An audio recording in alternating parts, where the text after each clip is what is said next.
Hi, I'm Jeff Price, lead author of Practical Aviation Security, Predicting and Preventing Future Threats, and professor at Metropolitan State University of Denver. So this is a follow-up letter to Peter Neffenger, the director of TSA.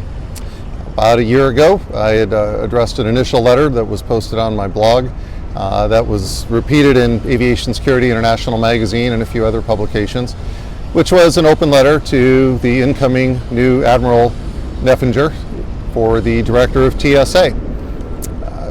We live in a completely different world than we did not only a year ago, but just 5 weeks ago. So I thought it'd be time to check in and kind of see where things are going and where things have been.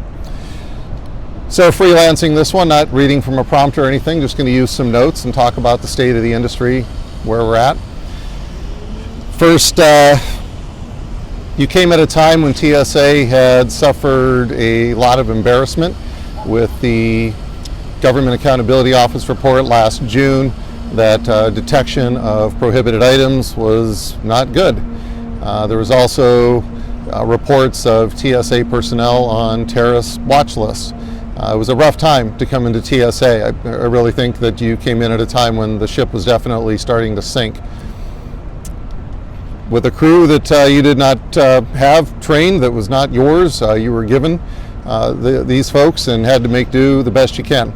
And over the course of the past year, it's been bumpy, but it's always going to be bumpy. But let's kind of see how things have gone and kind of where they're at. Just within the past year, we've seen the attack structure change. One of the things that industry experts have been warning about for years is that the more those lines back up at the checkpoint, the more of a target those individuals become. So we can't stay singularly focused just on looking for things at the checkpoint. There are different modes of attack. And just in the past year, we've seen the bombings in both Brussels and Istanbul during that time. Even just within the past few weeks, the Istanbul attack has happened. There's been airline bombings, even a hijack. And I didn't think those were supposed to happen anymore, according to a lot of sources out there who said that the passengers were supposed to overtake the hijacker, and that was never going to happen again. Apparently it did. And so I still think hijacking remains a threat. I don't think we should take our eye off the ball with that. I don't think all the passengers are suddenly going to be able to overtake a hijacker, particularly if a hijacking is more violent, may have insiders that have supplied weapons or something to the aircraft, to the hijackers. Might not look like the last one that we saw on 9/11, so I don't think we should drop our guard on that threat. Just in the past 5 weeks, we've seen a lot of violence. Orlando, Paris, Istanbul, Dallas, even Baton Rouge, and even today in Kansas City with the police shooting. The world is changing, and it's changing rapidly. Early on this summer, we saw screening lines of epic proportions as a lot of the risk-based security and pre-check models started to kind of roll back for a bit while the focus was on finding objects again. I've got to hand it to you, TSA. You've managed to make most of the summer much better. The magic that you're performing at the checkpoint through industry engagement. It's been a team effort. The airlines, the airports, everybody coming together, and Mr. Neffenger, you keeping an open mind with that, and with industry engagement, you kept on your promise. So we've managed to keep lines down. We're kind of at the midpoint of summer here, a little bit past it. And with a few exceptions here and there, lines have stayed down. I'm glad you've re-embraced pre-check and risk-based security, and that we can continue to move those directions. There's been some missteps. I do want to give credit for adding the screener training, and that's something that you've changed, and that was something that I had mentioned in the letter last year. I take no credit for that. I don't even know if you read it, but that was something definitely from, I think, the Coast Guard that we've all learned, is that if you want to improve your level of performance, improve your level of training. So that's definitely something that I want to give credit for. A couple of missteps kind of along the way. The kind of push on the airport industry to employee inspections. I'm a full believer in employee inspections. I believe those need to happen. I think there needs to be a little bit more cooperation between TSA and airports on how those happen, and a little bit more reasonableness in the application of those programs. The TSA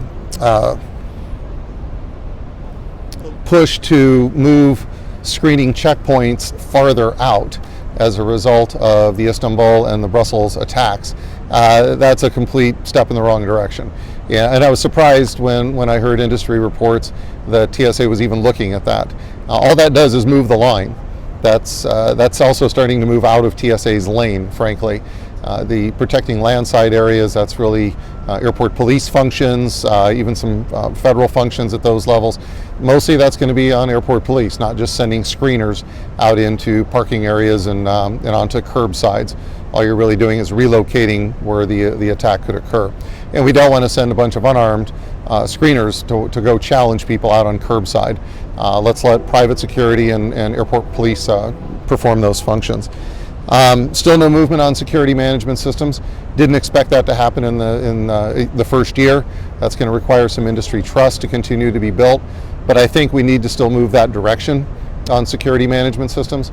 It's about treating the whole patient holistically rather than just slapping band-aids every time there's another glitch in the system. We face new threats. There's still a lot of allegations of TSA misconduct. That obviously needs to be cleaned up. The insider threat is significant. There still needs to be a considerable focus. I know there's been a lot on background checks that have hopefully improved in the past year for airport employees, and also with more employee inspections ramping up. We face new threats from radical individuals. These are people that aren't really tied to any particular organization. They might be forwarding some sort of ideology and using the internet to obtain the means and the methods, and then just taking matters into their own hands. The big question, of course, is how do you stop that? And I think kind of like your response to the BP oil spill and your involvement in that, sometimes it's not about preventing the spill. You do that if you can. Sometimes success is based on mitigating the damage. And in some cases that might be what we need to do there. Encourage you to continue to build resiliency into the system and continue to focus on the system holistically and continue the industry engagement, because I think that's going to be the long-time success of our system. And just kind of interesting side note, I'm taping this from the former site of the South Tower of the World Trade Center, which would be right there in this photo. So I thought it was just kind of an interesting time to reflect on how things are going in aviation security. Have a good day.